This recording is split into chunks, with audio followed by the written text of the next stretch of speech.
जय हिंद मेरे सभी फ्यूचर फौजियों का। और मैं आपका भाई शिवम पटेल आ चुका हूं आपके लिए आर्मी अग्निवीर 2025 के एग्ज़ाम की जो भी मेरे भाई तैयारी कर रहे हैं उन सभी के लिए जीके जीएस के इंपॉर्टेंट एमसीक्यू फॉर्मेट में प्रश्न होने वाले हैं। और मैं यहां पे आपको बता दूं कि आपके बिल्कुल महत्वपूर्ण 30 प्रश्न होंगे, आपके बिल्कुल पेपर पर आधारित हैं। और आज का आपका डेमो क्लास सेकेंड है, इससे पहले का जो फर्स्ट है वो हो चुका है।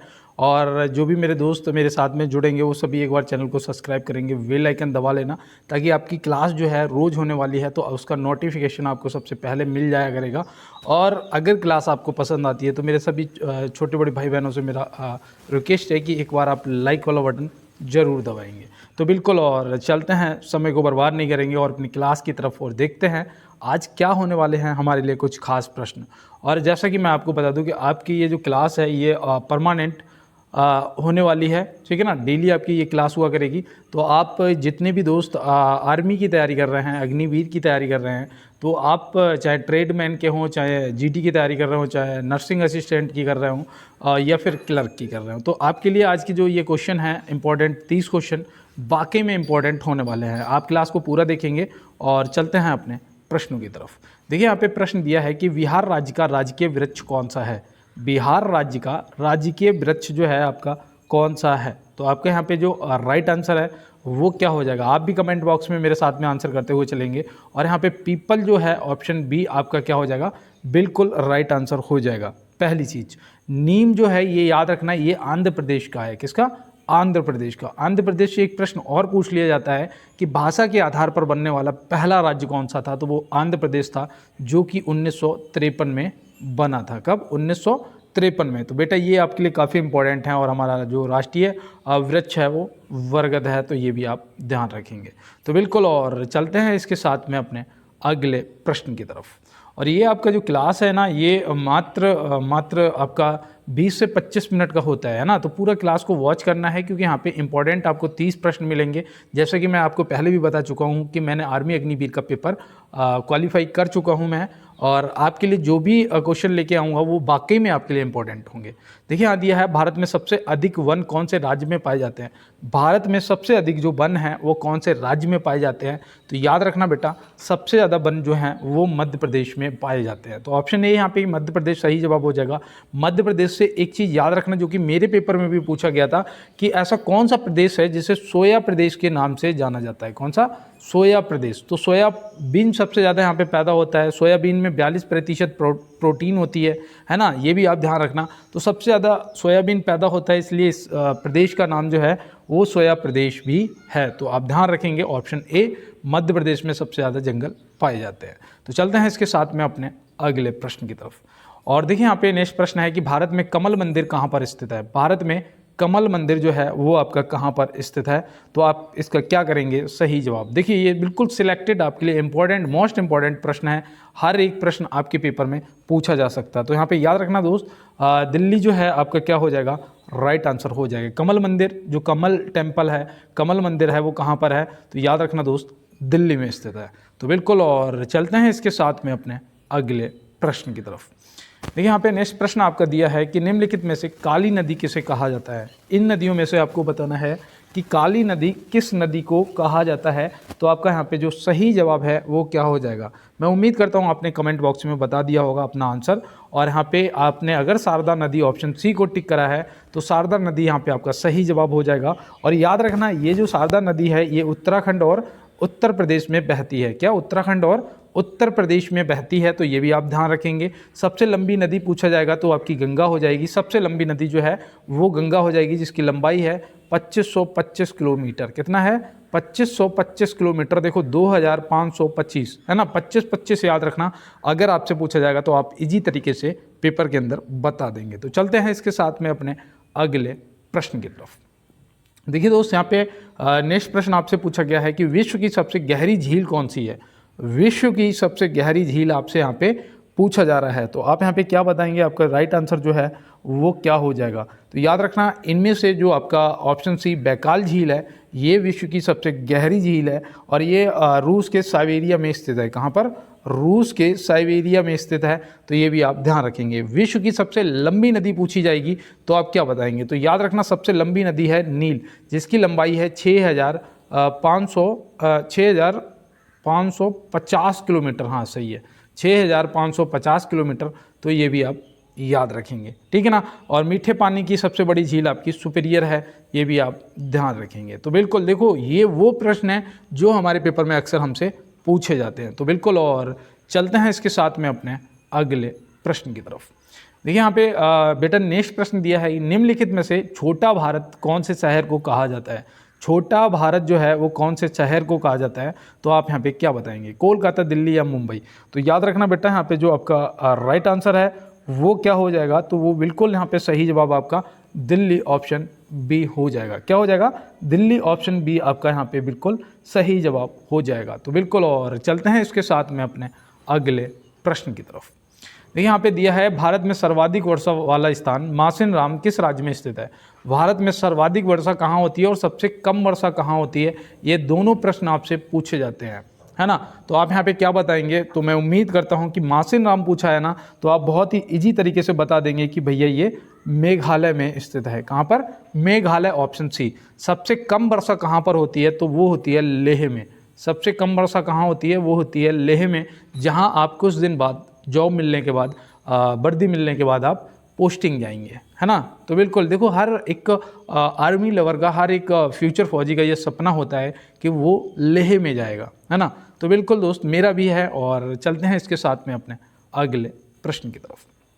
देखिए यहाँ पे नेक्स्ट प्रश्न दिया है, महात्मा गांधी जी के जन्म दिवस को किस रूप में मनाया जाता है। पहले तो आपको ये पता होना चाहिए कि महात्मा गांधी जी का जन्म कब हुआ था। और यहाँ पे जो प्रश्न आपका पूछा गया है वो तो आपका हो जाएगा अंतर्राष्ट्रीय अहिंसा दिवस, ऑप्शन ए, है ना। ऑप्शन ए यहाँ पे क्या हो जाएगा आपका, बिल्कुल अंतर्राष्ट्रीय अहिंसा दिवस सही जवाब हो जाएगा। महात्मा गांधी जी का जो जन्म है वो 2 अक्टूबर 1869 में हुआ था। कब हुआ था, 2 अक्टूबर 1869 में हुआ था, पोरबंदर, गुजरात में, है ना। तो ये आप ध्यान रखोगे। इनकी जो मृत्यु है वो याद रखना कब हुई थी, तो नाथूराम गोडसे ने हत्या कर दी थी गोली मार के, है ना। कब करी थी, तो यहाँ पे याद रखना भैया, जो इसे शहीद दिवस के रूप में मनाते हैं 30 जनवरी 1948 को, है ना। 30 जनवरी 1948 को नाथूराम गोडसे ने हत्या कर दी थी, तो इस दिवस को हम शहीद दिवस के रूप में मनाते हैं। तो ये भी आप ध्यान रखेंगे। और चलते हैं इसके साथ में अपने अगले प्रश्न की तरफ। देखिए यहाँ पे नेक्स्ट प्रश्न दिया है, केंद्रीय बौद्ध शिक्षण संस्थान भारत में कहाँ स्थित है। केंद्रीय बौद्ध शिक्षण संस्थान भारत में कहाँ स्थित है, तो आप क्या बताएंगे। देखिए बेटा, ये इंपॉर्टेंट प्रश्न है, स्क्रीनशॉट ले लेना और आपके लिए काफ़ी इंपॉर्टेंट है। तो याद रखना, केंद्रीय बौद्ध शिक्षण संस्थान जो पूछा गया है वो आपका यहाँ पे सही जवाब हो जाएगा लेह में। कहाँ पर, लेह, ऑप्शन ए जो है वो आपका यहाँ पे बिल्कुल सही जवाब हो जाएगा, है ना। बौद्ध शिक्षण संस्थान लेह में है। तो चलते हैं इसके साथ में अपने अगले प्रश्न की तरफ। देखिए काफ़ी अच्छे प्रश्न हैं आपके, और 30 प्रश्न जो हैं आपके 20 मिनट में होते हैं, है ना। तो आपके लिए काफ़ी इंपॉर्टेंट है, और स्कोर जो आपका है वो 30 में से 30 रहने वाला है अगर आप मेरे साथ तैयारी कर रहे हैं तो। देखिए यहाँ पे दिया है, दिल्ली भारत की राजधानी कब बनी थी। दिल्ली जो है भारत की राजधानी कब बनी थी, तो याद रखना भैया, जो दिल्ली दरबार हुआ था इसकी घोषणा की गई थी 1911 में, है ना। 1911 में दिल्ली भारत की राजधानी बनी थी, और इसे स्थानांतरित किया गया था 1912 में। तो ये भी याद रखना। देखो यहाँ पे दोनों प्रश्न आपसे पूछे जा सकते हैं, बनी कब थी, 1911 में, स्थानांतरित हुई थी 1912 में, है ना। और इससे पहले कहाँ थी दिल्ली से, तो दिल्ली से पहले ये थी कोलकाता में। कहाँ पर दोस्त, कोलकाता में। तो ये भी आप यहाँ पे ध्यान रखेंगे। तो 10 क्वेश्चन आपके पूरे होते हैं। आपका क्या स्कोर है आप कमेंट बॉक्स में बताते जाएंगे। और चलते हैं इसके साथ में अपने अगले प्रश्न की तरफ। 11वां क्वेश्चन है, मैं यही कहूँगा कि जो भी दोस्त मेरी आवाज़ को सुन रहे हैं, हो सकता है मेरी ज़बान पे माँ सरस्वती विराजमान हो, जिनके भी कानों में मेरी आवाज़ जा रही है, आप सभी को इस बार आर्मी की वर्दी मिलना 100% तय है, ठीक है ना। और आप अगर मेरे साथ पहली बार जुड़े हैं तो आप एक बार लाइक वाला बटन जरूर दबाएंगे, जिससे मैं मोटिवेट हो जाऊंगा। और चैनल को सब्सक्राइब कर लेना, ताकि आपको डेली क्लास मिलेगी, वो भी बिल्कुल फ्री यार, है ना, किसी से कोई पैसा नहीं लगने वाला। तो चैनल को सब्सक्राइब करके बेल आइकन दबा लेना, और थोड़ा सा अपने जो भी ग्रुप हैं चैनल को और क्लास को शेयर कर देना दोस्तों के साथ में।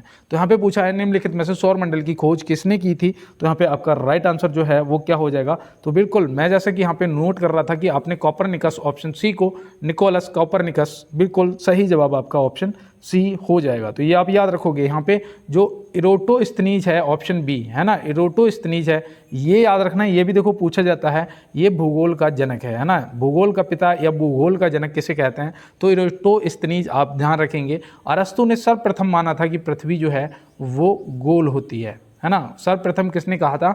अरस्तु ने, कि पृथ्वी जो है वो गोल है ना। तो बिल्कुल आप यहाँ पे जो भी मैंने बताया ऑप्शन सी आपका निकोलस सही जवाब हो जाएगा। और चलते हैं इसके साथ में अपने अगले प्रश्न की तरफ। देखिए यहाँ पे दोस्त दिया है, संविधान सभा द्वारा कब संविधान को पारित कर दिया गया था? संविधान सभा द्वारा संविधान को कब पारित कर दिया गया था? तो याद रखना दोस्त, यहाँ पे आपका ये काफ़ी इंपॉर्टेंट क्वेश्चन है और आपको पता होना चाहिए कि भैया ये 26 नवंबर 1949 है ना। 26 नवंबर 1949 ऑप्शन ए यहाँ पे आपका राइट आंसर हो जाएगा। और ये लागू कब हुआ था तो वो भी आपसे देखो पूछा जा सकता है और आप बहुत ही ईजी तरीके से बता सकते हैं बेटा कि 26 जनवरी 1950 को ये लागू हो गया था, है ना। लागू हो गया था 26 जनवरी 1950 को। तो बिल्कुल, और चलते हैं इसके साथ में अपने अगले प्रश्न की तरफ। देखिए यहाँ पे दिया है, कलिंग युद्ध का वर्णन अशोक के किस शिलालेख में मिलता है? कलिंग युद्ध का जो वर्णन है अशोक के किस शिलालेख में मिलता है? तो ये पहली चीज़ तो ये याद रखना कि ये आखिरी युद्ध था अशोक का, है ना, क्योंकि इसमें इतने लोग मारे गए थे लाखों की संख्या में कि अशोक का जो हृदय था वो बिल्कुल बदल चुका था कि भैया ये खून खराबा मुझे नहीं करना है। और याद रखना इसका जो युद्ध का वर्णन है वो किस अभिलेख में मिलता है? तो वो है 13वां शिलालेख, है ना। ऑप्शन सी क्या हो जाएगा? 13वां शिलालेख यहाँ पे आपका राइट आंसर दोस्त हो जाएगा। तो ये भी आप ध्यान रखेंगे। और चलते हैं इसके साथ में अपने अगले प्रश्न की तरफ। थोड़ा सा यार सपोर्ट करो। और देखो मैं आपको बता दूं, आपका 1600 मीटर की रेस होती है ना। सभी को पता है कि भैया 4 चक्कर मारने होते हैं। मैं भी आपको बताऊं, मैंने तो बिल्कुल अगर किसी को भी रनिंग में कोई भी दिक्कत आ रही हो और जो भी नए दोस्त होते हैं उन्हें रनिंग करने में मैं आपको बताऊं थोड़ा सा सिन पैन से गुजरना पड़ता है ना। घुटने से नीचे का जो दर्द होता है वो यहाँ पे हड्डी और मांस के बीच में सिन पैन से, तो उसका भी मैं आपको बताऊंगा कि कैसे आप सिन पैन से बाहर निकलेंगे। बस आपको क्या करना है, मेरा नंबर नोट करो 7084836703, ठीक है ना। ये मेरा व्हाट्सएप नंबर है। आप मुझे व्हाट्सएप पे मैसेज कर सकते हैं कि भैया मैं आपके साथ में आर्मी की क्लास कर रहा हूँ।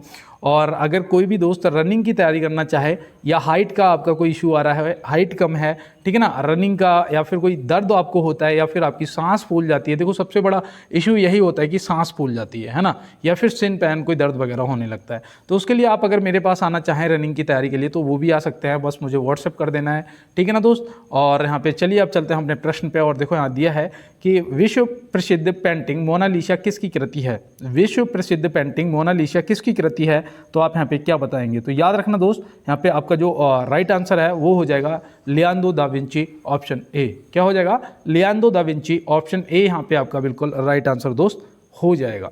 तो चलते हैं इसके साथ में अपने अगले प्रश्न पे।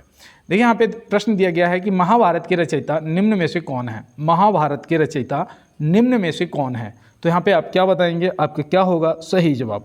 तो जैसे कि मैं आपको बता दूं, वो थे महर्षि वेद व्यास जी, जिन्होंने महाभारत की रचना करी थी। तो ऑप्शन ए यहाँ पे सही जवाब हो जाएंगे। अगर कोई दोस्त वाल्मीकि जी को टिक कर रहा था, ऑप्शन बी को अगर टिक कर रहा था, तो याद रखना इन्होंने रामायण की रचना करी थी। किसकी? रामायण की रचना करी थी। तो ये भी आप याद रखोगे। पतंजलि जी से याद रखना ये योग दर्शन के प्रतिपादक थे। तो ये भी आप देखो, ये भी पूछ लिया जाता है योग दर्शन के प्रतिपादक कौन थे? तो पतंजलि जी थे। तो ये भी आप यहाँ पे ध्यान रखेंगे। तो बहुत अच्छे दोस्त, और चलते हैं इसके साथ में अपने अगले प्रश्न पे। देखिए यहाँ पे नेक्स्ट प्रश्न दिया है, निम्न में से काजीरंगा राष्ट्रीय अभयारण्य किस राज्य में स्थित है?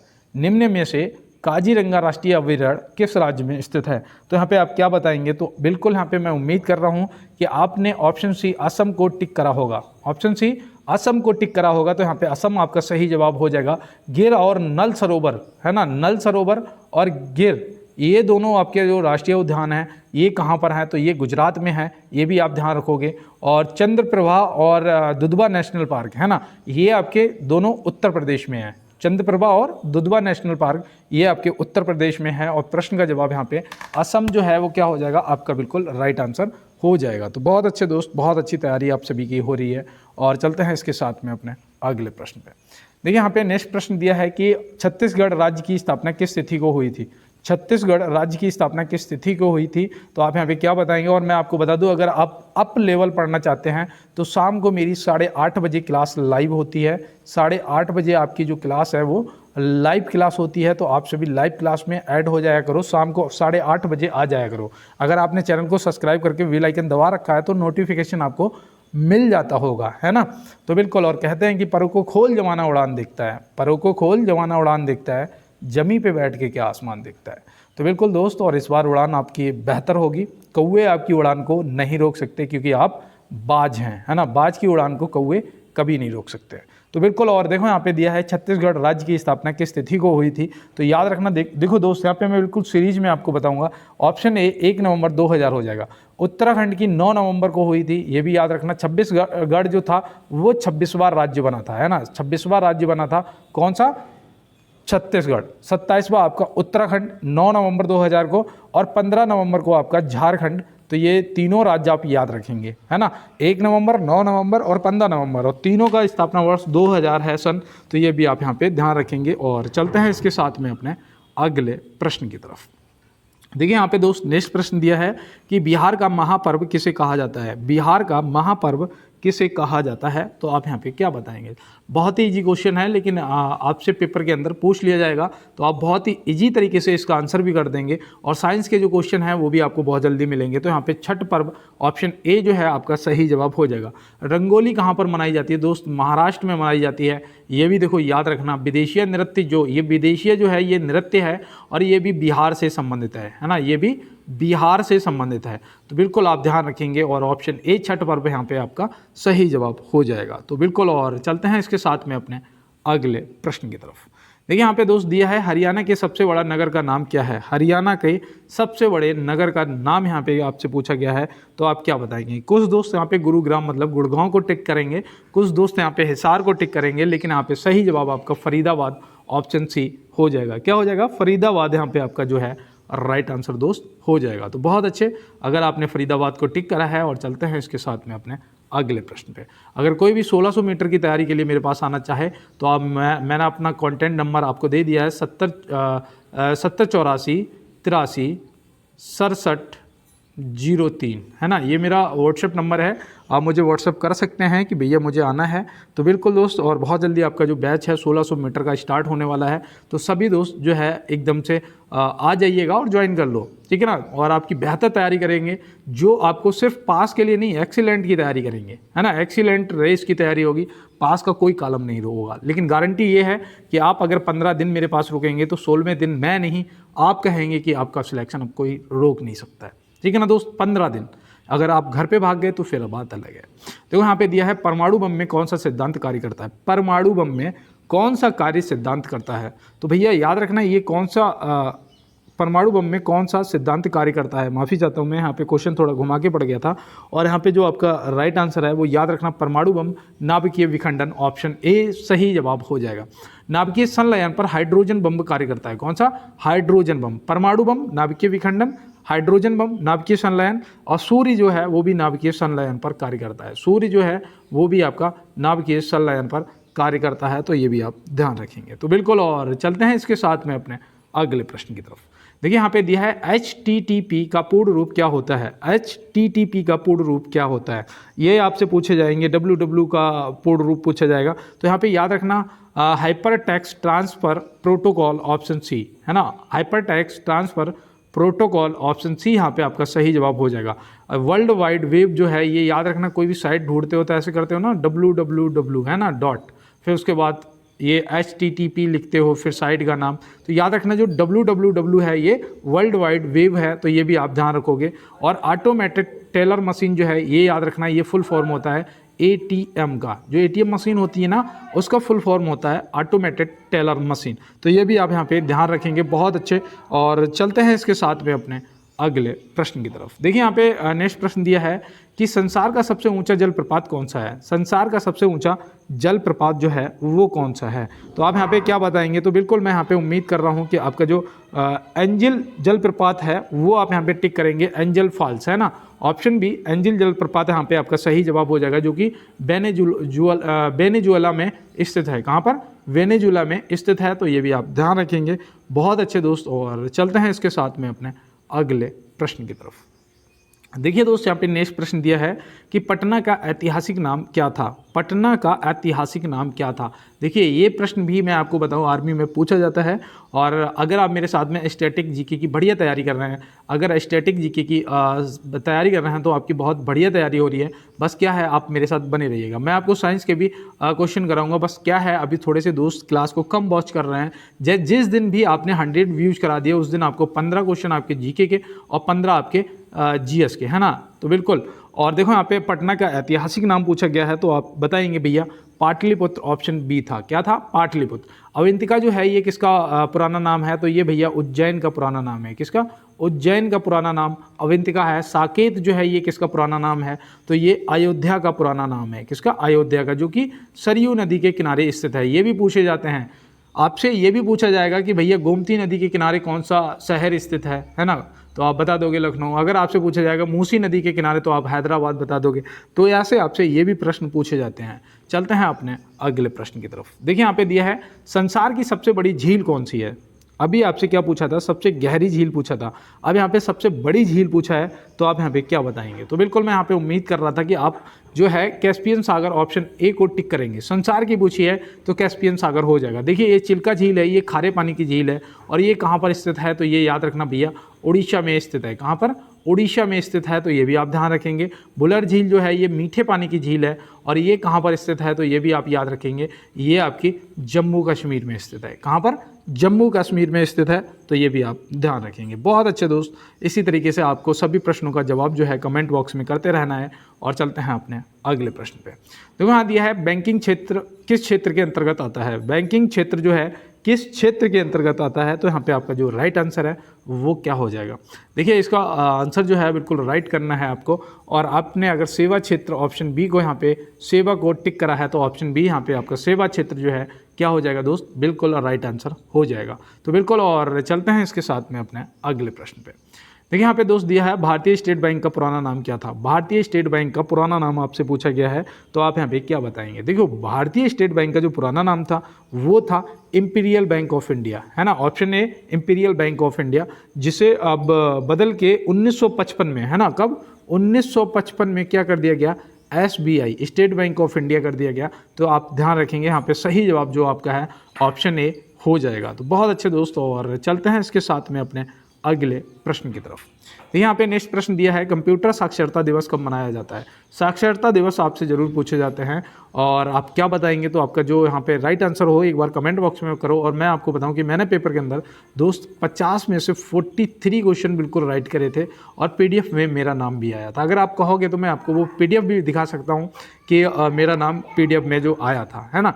तो बिल्कुल, और यहाँ पे जो आपका प्रश्न पूछा है कंप्यूटर साक्षरता दिवस पूछा गया है, तो इसका जो आंसर है वो याद रखना दोस्त 2 दिसंबर, ऑप्शन बी जो है 2 दिसंबर यहाँ पे क्या हो जाएगा, राइट आंसर हो जाएगा। 1 दिसंबर को एड्स दिवस मनाते हैं, क्या मनाते हैं, एड्स दिवस मनाते हैं, तो ये भी ध्यान रखोगे। 4 दिसंबर को आपका नौसेना दिवस मनाते हैं, तो ये भी आप ध्यान रखोगे। 10 दिसंबर को आपका मानवाधिकार दिवस मनाते हैं, तो ये भी आप ध्यान रखोगे। क्या, मानवाधिकार दिवस आपका 10 दिसंबर, ये भी देखो आपसे पूछ लिया जाता है। और नौसेना दिवस तो आपको पता ही होना चाहिए, है ना, तो 4 दिसंबर। और प्रश्न का जवाब 2 दिसंबर कंप्यूटर साक्षरता दिवस सही जवाब हो जाएगा। तो चलते हैं इसके साथ में अपने अगले प्रश्न की तरफ। देखिए यहाँ पे नेक्स्ट प्रश्न पूछा है कि उगते सूरज की भूमि किस देश को कहा जाता है। उगते सूरज की भूमि जो है किस देश को कहा जाता है, तो यहाँ पे जो आपका राइट आंसर है वो क्या हो जाएगा। मैं एक बार देख लेता हूँ कि आप आंसर क्या कर रहे हैं। तो बिल्कुल यहाँ पे आपने अगर आंसर को जापान को करा है, तो ऑप्शन बी यहाँ पे आपका बिल्कुल राइट आंसर दोस्त हो चुका है। बहुत अच्छे, और चलते हैं इसके साथ में अपने अगले प्रश्न की तरफ। देखिए आज का डेमो क्लास था, और मैं आपको बताऊं जो भी मेरे दोस्त मेरे साथ में जुड़ रहे हैं, कल आप लोगों ने सिर्फ 4 दोस्तों ने लाइक करा था। अगर ऐसी बात है, कुछ कमी रह रही है, तो आप कमेंट बॉक्स में बताओ मुझे, है ना, मैं उसको भी पूरा करूंगा। लेकिन यार थोड़ा सा लाइक वाला बटन जरूर दबाओगे, चैनल को सब्सक्राइब करना, बेल आइकन दबा लेना, और थोड़ा सा क्लास को अपने दोस्तों के साथ में, अपने व्हाट्सएप ग्रुप में, अपने फेसबुक ग्रुप या फिर टेलीग्राम ग्रुप जो भी चलाते हो वहाँ पर थोड़ा सा शेयर कर देना है।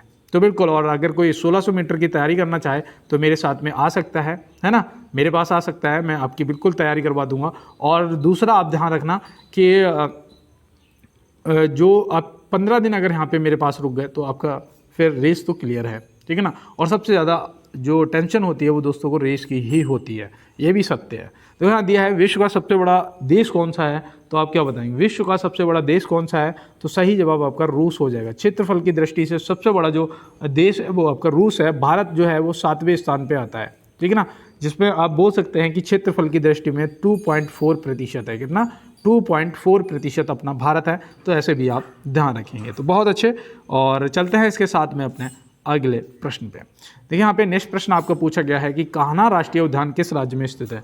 कान्हा राष्ट्रीय उद्यान जो है वो आपका किस राज्य में स्थित है, तो यहाँ पे आप क्या बताएंगे। तो याद रखना दोस्त, ये मांडला में पड़ता है, मतलब कि मध्य प्रदेश। यहाँ पे क्या हो जाएगा, आपका ऑप्शन ए जो है सही जवाब हो जाएगा। राजस्थान से रणथंभौर को आप याद रखोगे। उत्तर प्रदेश से अभी मैंने चंद्रप्रभा और दुधवा नेशनल पार्क आपको बताया था, तो ये भी आप याद रखोगे। आज की क्लास कैसी लगी आपको, कैसी रही क्लास, आप कमेंट बॉक्स में अपना रिप्लाई जरूर दोगे। और मैंने जैसा कि आपको बोला है कि अगर कोई भी दोस्त 1600 मीटर की तैयारी करना चाहता है तो वो मेरे पास आ सकता है। मैं आपकी 100% गारंटी लेता हूं, लेकिन एक शर्त पे कि आपको 15 दिन टिकना ही टिकना है, रुकना ही रुकना है। 16वें दिन फिर आप कहोगे, क्योंकि आपको लगने लगेगा कि भैया अब मेरा जो सिलेक्शन है वो ज़्यादा दूर नहीं है ना। मेहनत तो दोस्त होगी ही। और कहते हैं कि वैसे भी कि कहता है परिंदा खोल दे पंख मेरे, कहता है परिंदा खोल दे पंख मेरे, अभी और उड़ान बाकी है, अभी तो नापी है मुट्ठी भर जमी, अभी तो सारा आसमान बाकी है। तो बिल्कुल दोस्त, और मुझे व्हाट्सएप कर देना। मेरा व्हाट्सएप नंबर नोट करो, 7084836703, है ना। इस नंबर पे क्या करोगे, ये 03 है, तो मुझे व्हाट्सएप कर देना कि भैया मैं रनिंग के लिए आना चाहता हूँ। तो जैसे ही 10 बंदे हो जाएंगे, वैसा ही आपका बैच जो है 20 मार्च मैंने सोचा है, तो 20 मार्च से फिर स्टार्ट कर देंगे, है ना। तो बिल्कुल दोस्त, और आप मुझे अगर आना चाहें तो कमेंट बॉक्स में या मेरे व्हाट्सएप नंबर पे मुझे संपर्क कर सकते हैं, बता सकते हैं। और क्लास कैसा आपको लगा, इसका रिप्लाई आप जो है कमेंट बॉक्स में ज़रूर करेंगे, और क्लास को थोड़ा सा लाइक वाला बटन दबा देंगे और चैनल को सब्सक्राइब कर लेंगे। तो बिल्कुल दोस्तों, और आप सभी का मेरे साथ जुड़ने के लिए बहुत बहुत दिल से धन्यवाद। आपका शिवम भाई आपका आभारी रहेगा, और मैं यही चाहता हूँ कि आपका सिलेक्शन हो जाए। मिलते हैं दोस्त नेक्स्ट क्लास में नेक्स्ट प्रश्नों के साथ में। तब तक के लिए मेरे सभी फ्यूचर फौजियों को मेरा जय हिंद, वंदे मातरम, भारत माता की जय।